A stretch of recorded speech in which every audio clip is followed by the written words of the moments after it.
Buenos días, buenas tardes, buenas noches. En este video vamos a dar toda la información y hacer un breve análisis de lo que terminó siendo el buen triunfo de River 2-0 sobre Independiente en el Estadio Monumental. Si bien es verdad que no fue un partido redondo para los dirigidos por Marcelo Gallardo en lo que respecta al funcionamiento y en lo que tiene que ver con la solidez defensiva, este es sí o sí el primer buen triunfo de River en este torneo Apertura, porque Independiente era el único equipo de todo el torneo, es decir, contando las dos zonas, que había ganado los tres primeros encuentros. Y si bien es cierto que River en el Estadio Monumental suele hacerse fuerte contra el rojo, en general le gana casi siempre, de hecho hace 16 años que Independiente no logra vencer a River en Núñez, la realidad es que había que trasladar toda esa buena sensación al campo de juego. Y en un primer tiempo donde las cosas estuvieron muy parejas, después de eso, en la segunda mitad sí River pudo despegarse con algunos cambios interesantes que realizó Gallardo.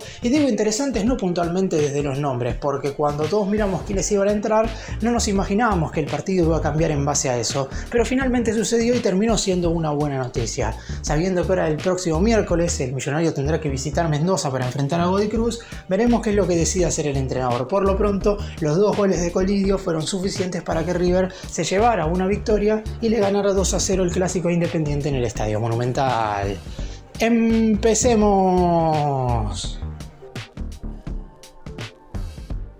Voy a comenzar, como hago siempre, con el uno por uno de los futbolistas que arrancaron el partido de ayer como titularistas, también de los que ingresaron en la segunda mitad, porque muchos de ellos fueron importantes.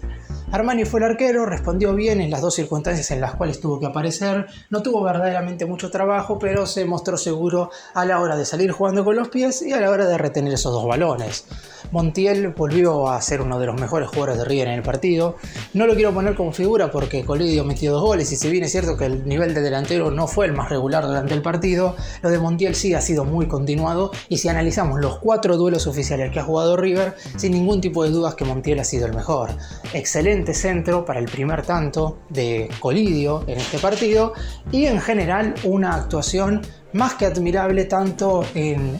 potencia defensiva como también en apariciones en ataque. Martínez Cuarta tuvo algunas buenas y otras malas, pero me parece que jugó un partido más que aceptable. Sobre todo ahora que tuvo que cambiar de posición, porque antes con Pesela jugaba de segundo marcador central y ahora con Paulo Díaz lo hace como primer zaguero. Me parece que el ingreso del chileno, Paulo Díaz sí tuvo un buen encuentro en general, hizo que Martínez Cuarta mejorara en algunas aptitudes. Eso no significa que Pesela no pueda volver a ser titular, pero lo que sí demuestra es que Gallardo no se casa absolutamente con nadie. Tuvo que sacar a Pesela después de 3 partidos un tanto flojos y lo hizo sin ningún tipo de problema. Y algo parecido sucede con el lateral izquierdo. Acuña tuvo un muy flojo primer tiempo, de hecho para mí el Huevo lamentablemente fue el peor jugador de River, y 45 minutos le alcanzaron al muñeco como para sacarlo del 11 y que ingresara Milton Casco a jugar el complemento.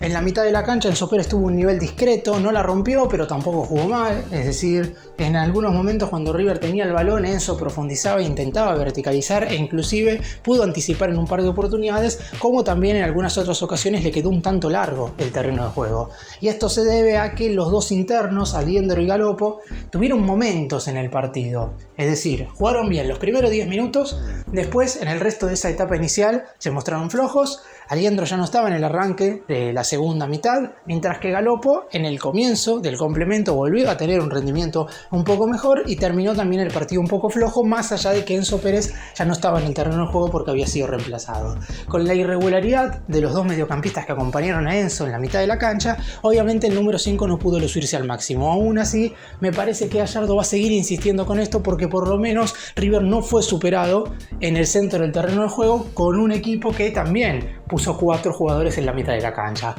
Un poco más suelto jugó Manuel Lanzini, que alternó buenas y malas. Gallardo dijo en conferencia de prensa que quedó satisfecho con el nivel del número 10. Yo creo que quedar satisfecho con esto es poca cosa, porque si bien Lanzini no jugó un mal partido y jugó mejor que como lo había hecho tanto contra Instituto como contra San Lorenzo, la realidad es que al número 10 de River se le exige muchísimo más, porque si bien tuvo algunas participaciones interesantes, después tiene algunas pérdidas que son inadmisibles para un jugador de la categoría de Lanzini. Se le pide estar más adentro dentro del área, se le pide ser un jugador bastante más incisivo y eso es algo que le falta hacer. Obviamente igual, si nos guiamos por las declaraciones del muñeco, no va a perder su lugar en el próximo partido y va a seguir siendo titular.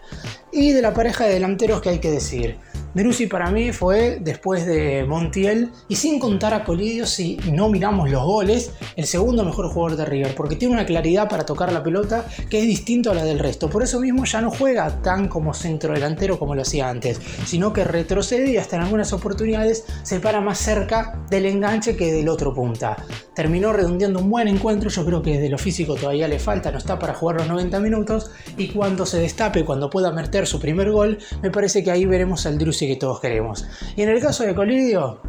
es raro no poner como figura a un jugador que metió 2 goles, pero por lo pronto el primer tiempo del ex Tigre fue muy pero muy malo. Es cierto que si convertí 2 goles y River gana ese partido, un clásico con los 2 tantos tuyos, y verdaderamente no se puede decir que hiciste un mal encuentro porque para eso está el delantero. Se espera que el nivel de Colidio sea mucho más regular, aunque en lo que respecta a la hora de definir en el arco contrario, obviamente tanto el cabezazo en el primer gol como la definición excelsa en el segundo tiempo para el segundo tanto es obviamente lo que se espera de un delantero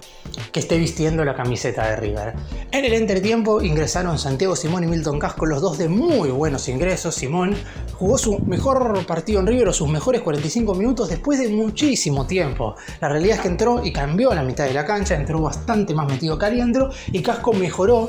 lo que había hecho Acuña en la primera etapa, que tampoco era muy complicado, pero siendo sólido y aportando la asistencia en el segundo tanto, obviamente terminó redondeando también un buen ingreso. Granevita reemplazó a Enzo Pérez, alternando buenas y malas, discreto, sin desaltarse, pero tampoco sin cometiendo errores. Después terminó ingresando también Bustos en lugar de Montiel. A Montiel se lo vio cansado, Bustos entró de manera normal, tampoco se destacó, pero tampoco cometió errores. Y por último ingresó Borja, que terminó dándole el pase a Casco antes de la previa del segundo gol de River, y después poco más. Veremos si el colombiano recupera su lugar o si en definitiva seguirá sentado en el banco de suplentes. Y ahora, haciendo un análisis un tanto general de lo que fue el partido, el primer tiempo terminó 0-0 y fue lógico ese empate sin goles, porque la realidad es que ni River ni Independiente lograron tener supremacía por sobre el otro. En los primeros 10-15 minutos el equipo de Gallardo se mostró un poco más voraz dentro del terreno de juego, pero le sucedió lo mismo que había pasado en los anteriores encuentros, es decir, una tenencia de pelota alta, pero sin tener la profundidad necesaria como para verdaderamente vulnerar la defensa rival. Independiente tuvo una muy clara antes de que terminara la primera etapa, luego de una salida larga de Armani que logra medianamente atorar al atacante rival. Sin embargo, el centro hacia el medio no lo pudo evitar y Ábalos prácticamente que se la lleva puesta, si no hubiera sido tranquilamente el 1-0 para el rojo de Avellaneda. Después no hubo grandes oportunidades para ambos equipos, la realidad es que el 0-0 terminó siendo un tanto lógico y es ahí donde la mitad del duelo en el entretiempo llegaron los cambios de Gallardo. Simón, no voy a decir que revolucionó la mitad de la cancha porque no es un futbolista que tenga esas características, pero por el simple hecho de juntarse muy bien con Montiel por la franja derecha, tanto del ataque como para ayudar en materia defensiva, y a su vez metiéndose hacia el medio para poder juntarse con Lanzini, eso le alcanzó como para desbaratar en algunas oportunidades a la defensa del conjunto visitante. De hecho, la primera gran jugada clara del partido es de una muy buena asistencia de Lanzini. Simón se la lleva, queda mano a mano con el arquero y la pelota se va a penitas afuera por el palo izquierdo del guardameta Rodrigo Rey. Y después terminaría llegando a la apertura del marcador, un enorme centro de Montiel para un cabezazo excelso de Colidio. Posteriormente River tuvo más situaciones, Independiente tan solo tuvo un disparo de media distancia que terminó sacando Armani al córner y después posteriormente fue todo de River. Es verdad que en algunas circunstancias el rojo se hizo dueño de la pelota, pero le sucedió lo mismo que le pasa normalmente a River, cero profundidad, y en general el más grande estuvo sólido defensivamente. Esto sí lo mencionó Gallardo en conferencia de prensa. El ingreso de Casco por Acuña le dio muchísima más solvencia por el costado izquierdo. Ya de por sí Martínez Cuarta y Paulo Díaz estuvieron bien asentados en la saga, y cuando tuvo que salir Montiel e ingresar Bustos no se sintió la salida de Cachete, sabiendo lo importante fuerte que es en el costado derecho de la defensa. Y también el ingreso de Craneviter por Enzo Pérez le dio más frescura. Es cierto que no se pudo destacar tanto Craneviter, pero ahora sí terminaron todos redondeando un buen complemento. El segundo tiempo de River fue verdaderamente bueno, si bien no lució demasiado por lo que era el rival y porque tenía que sí o sí salir a buscar el triunfo, terminó redondeando unos buenos segundos 45 minutos como para llevarse la victoria. El segundo tanto llegaría muy sobre el final del partido, luego de que Casco agarrara una pelota que parecía que se salía por la línea izquierda del lateral. El pase de Borja había sido un poco largo, pero igual Casco llega y tira un centro por izquierda perfecto para que Colidio la baje y se la pique por encima al arquero Rey. River 2-0 y ni siquiera tuvo que hacer ingresar Gallardo, por ejemplo, al Piti Martínez, que era un futbolista que quizás si el partido se daba en otras circunstancias iba a entrar, porque si bien es verdad que Enzo Pérez y Montiel salieron por cansancio, si el duelo hubiera estado 0-0 hasta los 30-35 minutos, no me imagino que River se hubiera quedado con el Piti Martínez en el banco sabiendo que ya está disponible para jugar, pero aún así no fue necesario. Es cierto que queremos ver al Piti porque es un jugador que ingresando un par de minutos hace la diferencia, pero mientras más tiempo pueda tener de recuperación, teniendo en cuenta que viene de rehabilitarse de una lesión muscular, me parece lógico que en este caso, sabiendo que el partido estaba prácticamente ganado, el muñeco no lo haya puesto ni siquiera un minuto. Y Marcelo Gallardo cambió y a River le terminó saliendo bien. Si bien es cierto que en la primera parte el equipo no mostró una evolución en relación a lo que se había visto con San Lorenzo, y ya de por sí también el muñeco había modificado algunas cuestiones en relación al partido pasado porque había desarmado la línea de 5, había ingresado a Liendro en la mitad de la cancha y sacó a Pesela, que si bien es cierto que quizás sea el jugador más experimentado de los tres centrales, si analizamos el rendimiento en comparación con Pablo Díaz y Martínez Cuarta, y estuvo bien que saliera Pesela, a Gallardo no le va a temblar el pulso para sacar a ningún jugador, y entiendo que eso ha sido un cuestionamiento muy importante, sobre todo en las redes sociales, porque por lo pronto hay algunos jugadores que siguen sin salir, pero en ese caso o la opinión del muñeco es distinta, o a lo mejor nos imaginamos que un hipotético reemplazante podría estar mejor, y la realidad es que no está. Digo, Pesela salió porque se notó que Paulo Díaz está bien, entonces tranquilamente puede entrar el chileno. Si Acuña sigue estando mal y Casco juega como jugó estos segundos 45 minutos, y al menos que llegue otro lateral izquierdo que no sea Esquivel, porque lo del jugador de Paranaense parecería estar caído, pero no descarto que pueda llegar un marcador de punta zurdo. Si eso no pasa, y a ingresar a Casco por Acuña. Gallardo no tiene ningún problema en dejar al Huevo en el banco de suplentes. Después los otros dos jugadores cuestionables en cierta medida por esto son Enzo Pérez, que es un futbolista que por su edad no debería estar jugando tantos partidos de manera consecutiva,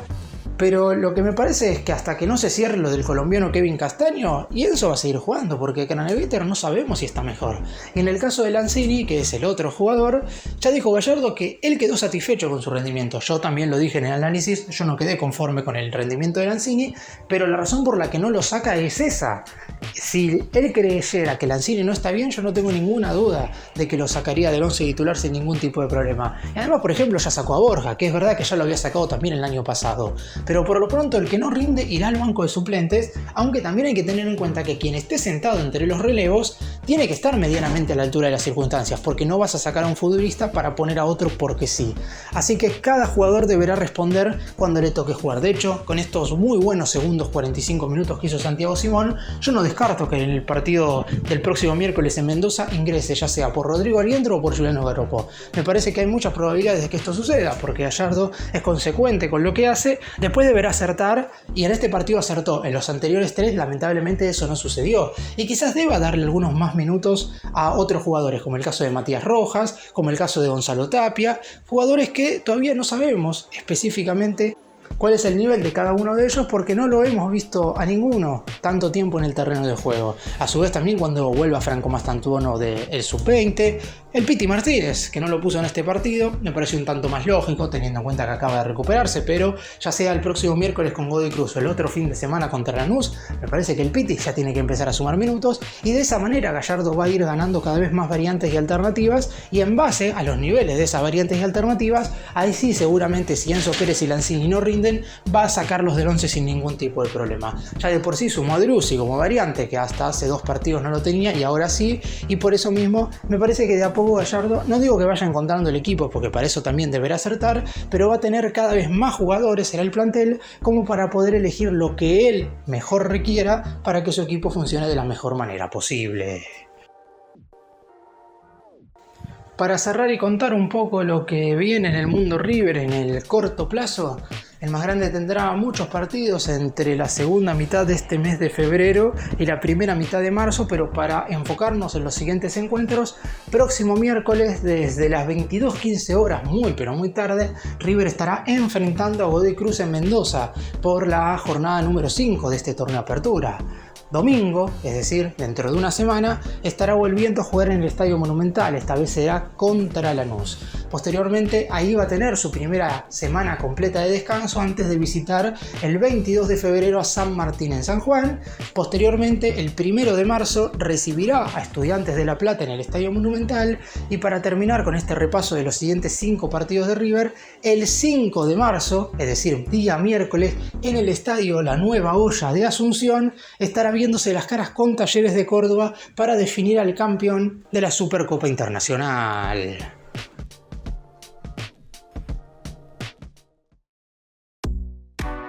Gracias por mirarnos, suscríbanse, nos vemos en el próximo video.